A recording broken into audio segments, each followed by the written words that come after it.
Loïc Quentin, bonjour. Bonjour Olivier Marin. Président de la FNIM, la Fédération nationale de l'immobilier. Alors, comme le veut la tradition, on va dresser un tour d'horizon de l'activité du marché immobilier, mais également, évidemment, se plonger au cœur de la politique du logement. Beaucoup de rendez-vous, des perspectives qui sont passionnantes et intenses que l'on va voir ensemble. Tout d'abord, l'activité du marché. On est à la mi-temps de cette année 2025. Est-ce qu'il y a un retour du dynamisme, une embellie sur le premier semestre 2025? Oui, une mi-temps qui est conforme à ce que on avait annoncé au mois de janvier. On avait dit que c'était un palier préalable à une reprise et aujourd'hui la reprise, elle est actée. Elle est actée à tel point on pronostique 11% de reprise des volumes à la fin de l'année.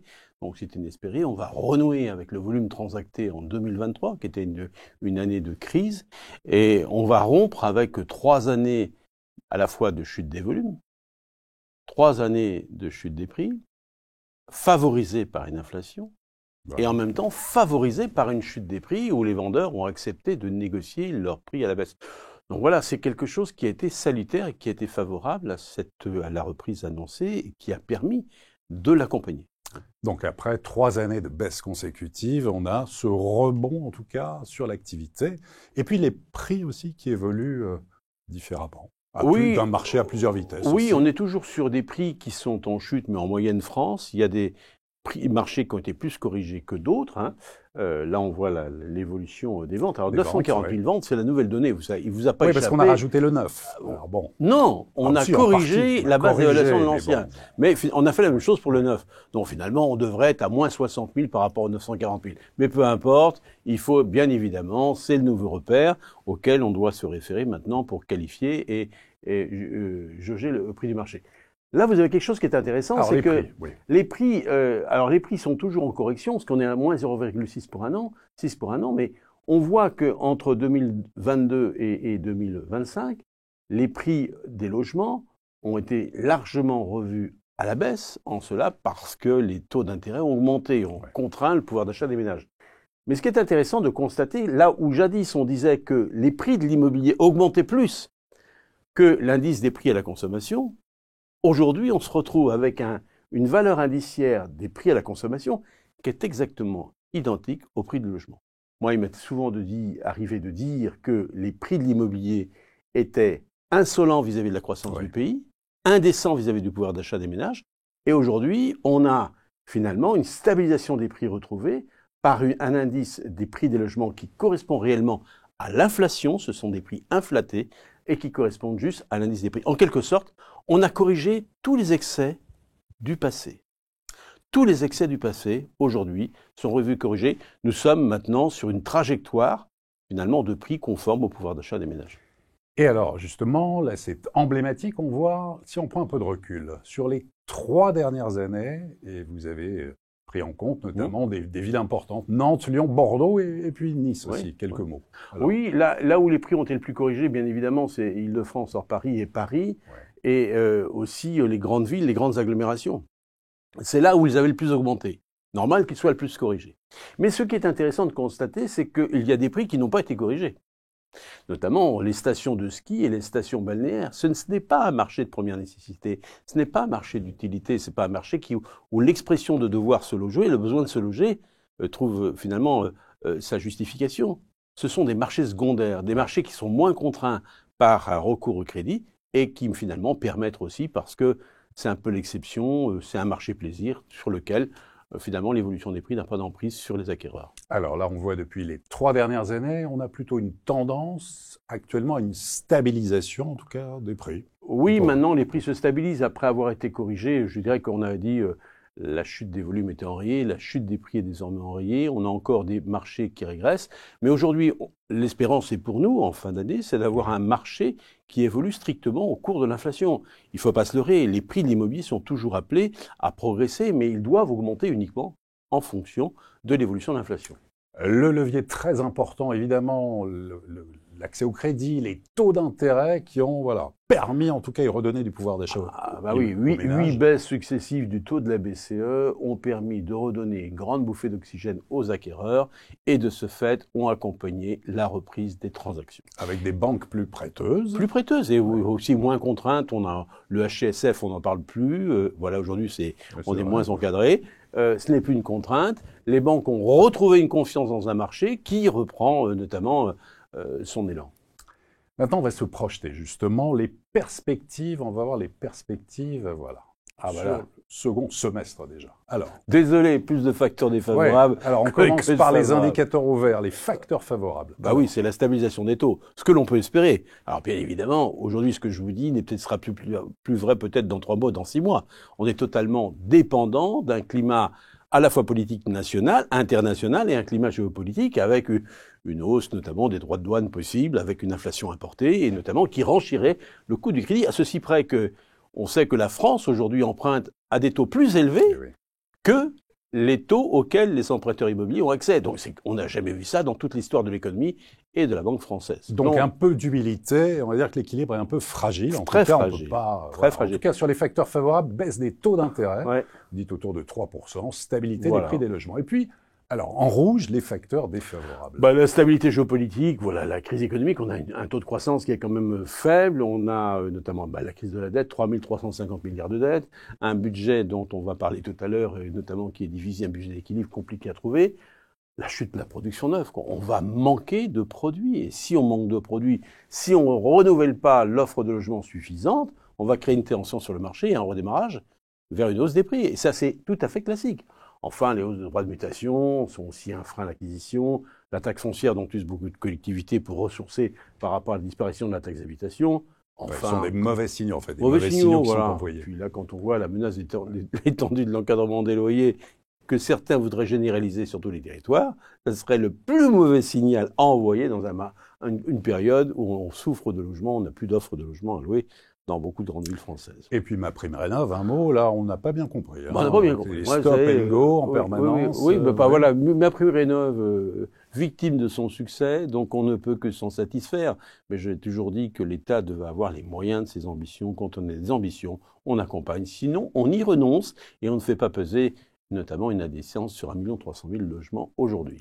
Alors, on va poursuivre avec un slide suivant, donc les prévisions, donc hausse des ventes, plus 10%. Oui, c'est notre projection et notre prévision, et je pense qu'on s'y tiendra, parce qu'aujourd'hui, on est à un marché à la fois de rattrapage, et qui flirte avec le redémarrage, mais je dirais les chiffres de 2023, qui est quand même une année de fin de crise, n'est quand même pas une année extraordinaire non plus en termes de référence, mais qui sera un volume de stabilisation et qui sera un bon signe pour le marché, que tous les acteurs économiques retrouvent une stabilité, un équilibre. Rappelons-nous, et je l'ai dit lors de cette conférence de presse, on a quand même perdu 3 000 entreprises et 15 000 salariés. On ne le dit pas assez, 15 000 salariés ont disparu de nos entreprises pendant ces années de crise. C'est extrêmement important.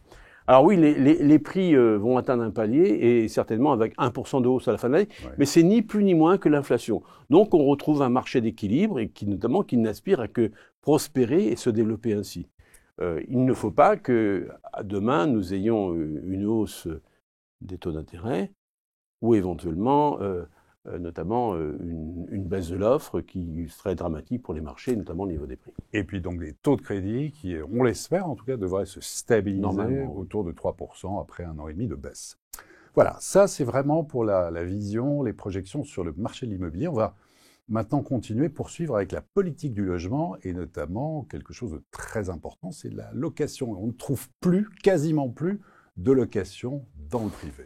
Alors, est-ce que c'est la vraie question qu'il faut se poser, est-ce que c'est l'allocation ou l'accession qui est un vrai sujet? Nous, ce qu'on dit à la FNIM, c'est qu'il n'y a pas 50 façons de se loger. On est ou propriétaire ou locataire. Mais quand on ne peut pas être propriétaire, on reste locataire. Et 1% de propriétaires, ce que l'on voit, c'est qu'en l'espace de 10 ans, on est passé de 57,8% de propriétaires à 57%.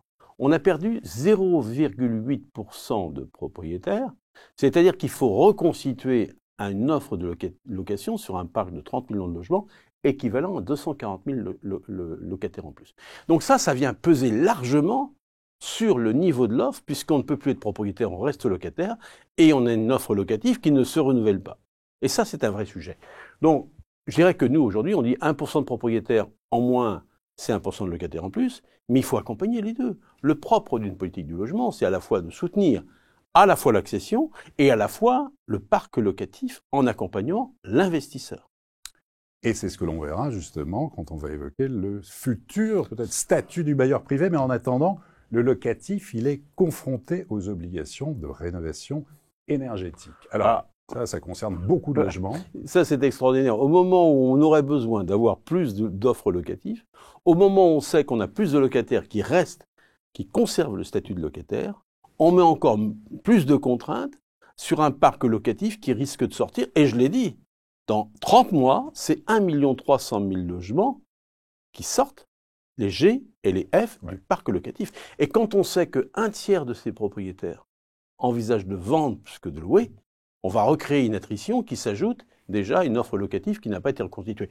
Donc, c'est quelque chose qui est extrêmement inquiétant et qui est grave. 740 000, c'est pour les F pour 2028, c'est ce qui est prévu. Tout à fait. Vous seriez pour stopper, faire une pause? Je crois qu'à un moment, quand on a testé, on a vérifié, ça fait des années qu'on le dit, et que aujourd'hui, le calendrier de la rénovation énergétique est difficilement tenable. Il n'est pas relayé en massification. Et que lorsqu'il y a massification, il y a 3 fois plus de demandes de MaPrimeRénov', on stoppe, on arrête. À un moment, on dit, si on n'a pas les moyens de ces ambitions, arrêtons, faisons une pause. Et notamment, il faut surseoir à statuer sur cette disposition qui risque d'entraîner les marchés dans une crise beaucoup plus grave qu'elle ne l'est. Alors, justement, on va voir, le logement, l'État dit, ça coûte beaucoup, mais ça rapporte aussi. Bah oui, de toute façon, le logement a toujours été la vache à lait. Emmanuel Macron avait toujours dit le logement, c'est de la surdépense publique pour de l'inefficacité collective. Mais finalement, c'est peu de surdépense publique, mais beaucoup de recettes pour l'État. Et donc, Vergrit avait dit aussi, il faut sevrer l'immobilier. Patrice Vergrit avait dit, il faut sevrer l'immobilier de la drogue fiscale. Donc, mais c'est l'État qui est drogué à la fiscalité de l'immobilier. Et en sorte de ça, on se rend compte que finalement, les recettes sur l'immobilier rapportent plus que l'impôt sur le revenu de tous les Français. Donc, voilà, à un moment, il faut une juste répartition et un bon emploi des recettes pour pouvoir créer une dynamique sur ce marché. Très bien, slide suivante. Alors, été politique, bien sûr décisif, le projet de loi de finances 2026. En quoi c'est un enjeu très important? On va attendre le Premier ministre la semaine prochaine, puisque finalement l'arbitrage entre 40 milliards d'économies qu'il faut trouver, et notamment on va avoir une année blanche, c'est-à-dire qu'on ne bouge pas toutes les recettes de l'État, mais il faut soutenir le marché de l'immobilier et lui donner une dynamique, parce que le marché du logement a besoin, que ce soit sous les volets de l'accession, sous les volets de l'investissement, mais il faut redonner une dynamique. Il faut venir en secours au neuf qui est à l'agonie, le social aussi est en grande difficulté, donc il faut se bouger. Il faut un cap aussi. Et quand on voit nos voisins européens, typiquement en Angleterre, où ils se fixent un cap d'1 500 000 logements à horizon 2030, l'Allemagne qui dit qu'il faut 400 000 logements par an. On voit ces pays qui prennent à bras le corps. On a un pays qui a de l'ambition. Nous, on n'a jamais fait du préventif, on a toujours fait du curatif quand la catastrophe est arrivée. Voilà. Et c'est ça la politique du logement français. Et donc aujourd'hui, on est acculé à prendre des dispositions parce qu'on se rend compte que finalement le marché se dégrade. Mais il se dégrade depuis avant 2022. On a fait le CNR en 2023, ça n'a débouché sur rien. Il est question d'une grande loi sur le logement. Oui, alors une grande loi sur le logement, elle pourrait revenir par le Sénat. Oui. Le Sénat envisage de le représenter. Sur l'habitat et l'investissement. Je ne pense pas que tout vienne de la loi. Je crois, cher Olivier, c'est simplement, je crois, un constat qui doit être partagé, qui doit être impulsé, et principalement, c'est le chef de l'État qui doit impulser. C'est à lui de donner un cap. Et aujourd'hui, ce cap, il n'existe pas. Alors, une petite fenêtre, tout de même, pour l'investissement locatif. La mission d'Aubrès et Cosson, qui a rendu à Valérie Létard, la ministre du Logement, son rapport, ses préconisations pour mettre en place un statut du bailleur privé. Ça concerne à la fois, bien sûr, le neuf, mais aussi l'ancien, et notamment l'ancien rénové. Oui, alors l'ancien rénové, on ne peut être que satisfait. C'est la première fois d'ailleurs que le législateur s'intéresse au marché de l'ancien. Moi, j'avais opposé aux rapporteurs, notamment, de dire, attendez, vous ne pouvez pas dissocier aujourd'hui les efforts et le soutien fiscal qui serait uniquement distribué au neuf, en oubliant l'ancien, quand l'ancien va être exposé à des travaux de rénovation énergétique qu'il a du mal effectivement à entreprendre. Donc l'ancien a été pris en compte. C'est un signal important. Ce rapport, mais qui ne pourrait ne pas s'en satisfaire? Il est magnifique ce rapport. C'est le monde idéal. Voilà. Mais simplement donc, ça veut dire, si on décrypte un peu, qu'il n'a aucune chance de passer. Je n'ai pas dit ça. Je n'ai pas dit ça, Olivier, mais simplement, il va falloir beaucoup notamment d'arguments pour faire passer celui-ci auprès de Bercy. On parle d'amortissement en tout cas. Tout à fait. C'est un concept nouveau. Nous, d'ailleurs, la FNIM le porte depuis 2008, ce statut du bailleur privé, il faut quand même se rappeler. Il y a 17 ans, on avait déjà fait cette proposition. Il y a l'arbitrage de Bercy et ensuite le passage à l'Assemblée nationale. Quand on a 11 groupes parlementaires à l'Assemblée nationale, la bagarre, elle va être féroce, elle va être difficile. Donc aujourd'hui, le statut du bailleur privé, il n'est pas aussi que fiscal, il est aussi réglementaire. Il faut aussi, il y a tout un volet législatif réglementaire, notamment d'accélération des processus d'expulsion, redonner confiance à l'investisseur, aux propriétaires bailleurs, aujourd'hui, dont la confiance est largement, je dirais, effleurée. Oui, au-delà de la fiscalité, c'est aussi peut-être changer le regard sur l'investisseur. Bien sûr. L'investisseur n'est pas forcément un nanti, il permet, grâce à son placement, justement, d'investir dans les logements, de loger des familles, de loger des étudiants dont on a besoin. Lui donner un rôle, c'est le rôle du bailleur privé, et aussi amener de la confiance chez lui. Et aujourd'hui, dans une période d'instabilité, on a du mal à ce qu'il ait confiance dans l'évolution de ce marché. C'est tout l'enjeu. Prochaines étapes, on va voir avec le slide suivant. Et sur le rappel de vos propositions. Nos propositions, on les maintient tout le temps, parce que là, je veux dire, la portabilité, transférabilité des prêts, je lâcherai jamais tant que je suis président de la FNIM, parce qu'on n'est pas à l'abri d'une nouvelle hausse des taux. Et donc, on rappelle le principe? C'est simplement permettre à un Français qui est exposé notamment à des taux qui se relèvent subitement. Quand il avait emprunté précédemment à 0,8, il est exposé à 4%. J'étais au MEDEF ce matin, j'en parlais encore, il me dit ta proposition est extraordinaire, parce que finalement, c'est aussi accompagner la mobilité résidentielle. Un Français qui a acheté à 0,8, on l'oblige à vendre, à rembourser à 0,8 et emprunter à 4.